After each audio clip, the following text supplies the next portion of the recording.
Boa noite, me chamo Armando e hoje nós vamos falar sobre os mesozoários possivelmente relacionados aos plateumintos. Bom, vamos falar sobre do filo Mesozoa. O nome do grupo é derivado de duas palavras gregas, mesos, que significa intermediário, e zoon, que significa animal. E se refere justamente à posição intermediária do grupo entre os verdadeiros animais multicelulares, portadores de tecido e órgãos, e os animais formados por uma única célula. Então, esse filo Mesozoa são formados por endoparasitas de invertebrados marinhos de algum estágio de ciclo de vida. Os mesozoas são os animais menos complexos que se conhece, sendo que alguns pesquisadores até acreditam que eles tenham evoluído por degeneração a partir dos plateumitos. O nome do filo indica uma posição intermediária do grupo entre os protistas, animais unicelulares, e os demais metazoários, que apresentam tecidos e órgãos. As duas classes do filo parecem não estar diretamente relacionadas, podendo até, na verdade, constituir dois filos independentes em comum.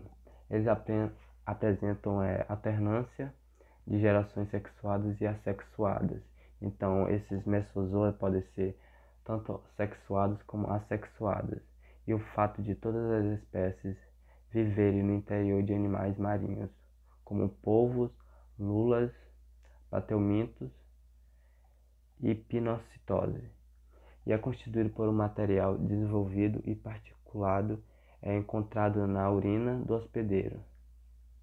Então, geralmente, os animais do reino do filo Mesozoa se hospedam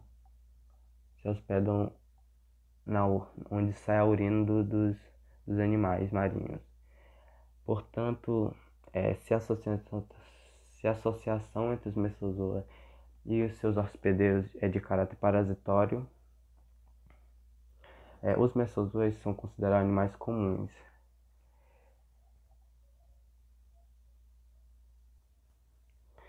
E agora nós vamos falar sobre as características dos mesozoa.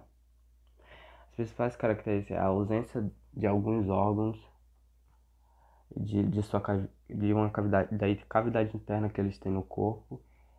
São constituídas por um pequeno número de células, que são de 20 a 30, possui duas camadas apenas no seu corpo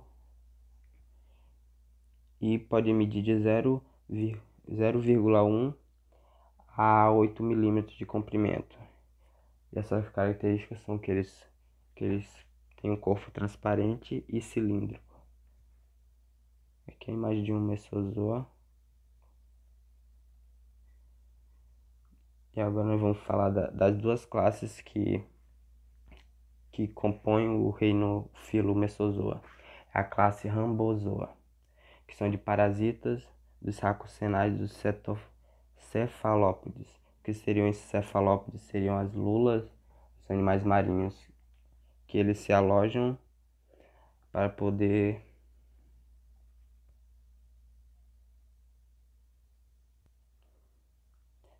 se reproduzir.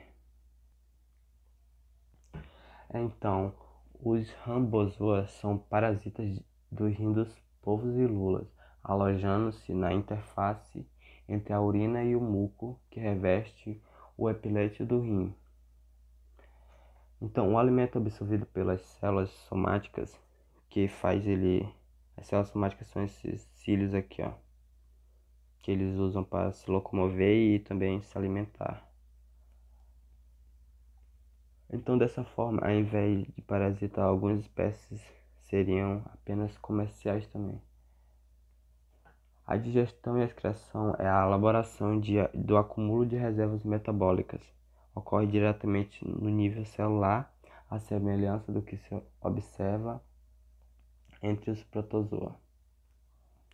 E na fase sexuada do ciclo de vida, os parasitas do tecido ou espaços interteciduais de uma série de diferentes hospedeiros, entre eles plateumintos.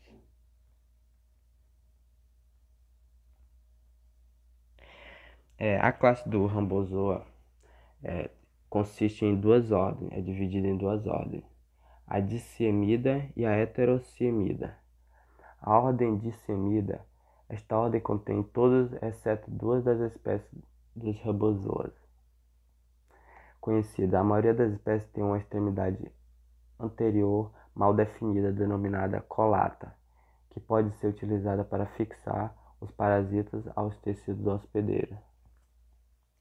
E os heterociemidas, que os metatógenos são desprovidos de cílios, eles não têm cílios, os heterociemidas, e os ciclos da vida de duas espécies nessa ordem são conhecidos de forma incompleta, então não se conhece a fundo o ciclo de vida da classe dos Rambozoas.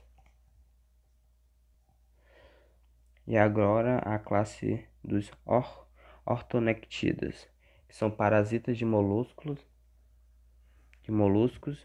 bivalves, politizada e remeteram. Possui uma camada de células ciliadas que contém a massa de gametas. No total são encontradas 20 espécies dessa classe.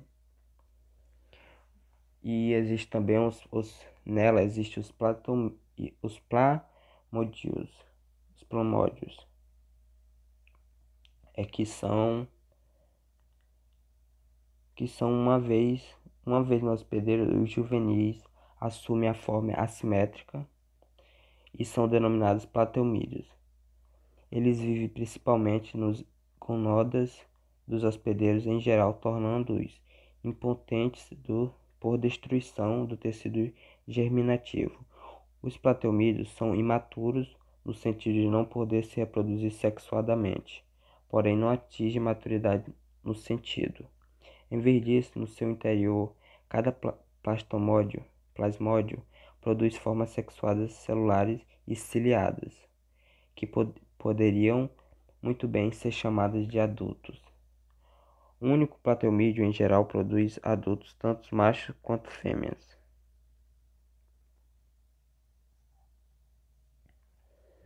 Tá aqui a imagem dele, os cílios. E mais aqui na frente tem um ciclo de vida deles.